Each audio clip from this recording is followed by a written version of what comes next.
రాష్ట్ర ప్రభుత్వం ప్రతిష్టాత్మకంగా ఈ నెల 18వ తేదీ నుండి ప్రారంభించబోయే స్వచ్ఛ ఆంధ్ర స్వచ్ఛ దివాస్ కార్యక్రమాన్ని జయప్రదం చేయాలని బద్వేల్ ఎంపీడీఓ మల్లీశ్వరి పేర్కొన్నారు. శుక్రవారం వారు విలేకరుల సమావేశం నిర్వహించారు.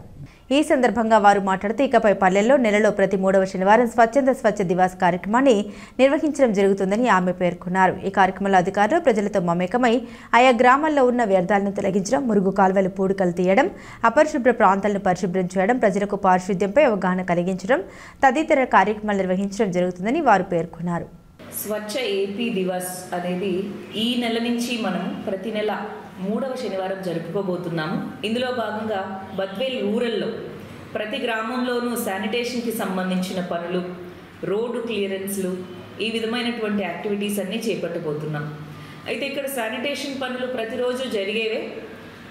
నెలలో ఈ ఒక్క రోజులో ప్రజలు, లీడర్లు అందరూ పార్టిసిపేషన్తో చేయాలి అన్న ఉద్దేశంతో గౌరవ ముఖ్యమంత్రి గారు రేపు ఈ ప్రోగ్రామ్ని లాంచ్ చేయబోతున్నారు.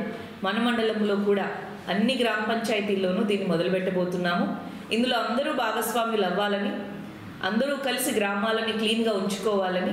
సో ఇందులో భాగంగా OHSRs అంటే వాటర్ ట్యాంకుల క్లీనింగ్ చేపట్టడము, రోడ్లకు ఇరువైపులా ఉన్న కంప చెట్లను తొలగించడము, డ్రైన్స్ ఉంటే క్లీన్ చేయడము, అదేవిధంగా ఎక్కడన్నా నీరు నిల్వ ఉన్న చోట బ్లీచింగ్ అవి చల్లించి నీరు బయటకు వెళ్ళే విధంగా చూడడము, ఇవన్నీ కూడా ఇందులో పార్ట్గా ఉన్నాయి.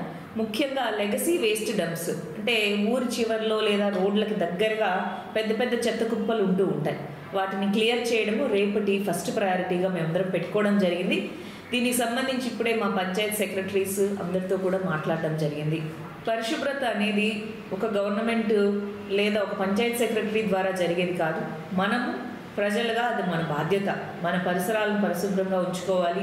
స్కూళ్ళు, అంగన్వాడీ సెంటర్లు, గవర్నమెంట్ బిల్డింగులు, వాటన్నిటితో పాటు మన ఇల్లు మన బాధ్యత, మన వీధి మన బాధ్యత, మన ఊరు మన బాధ్యత అనే విషయాన్ని మనం అందరం దృష్టిలో పెట్టుకొని రేపటి ప్రోగ్రాంలో ప్రజలందరూ కూడా పాల్గొని విజయవంతం చేయాలని ఆశిస్తున్నాను.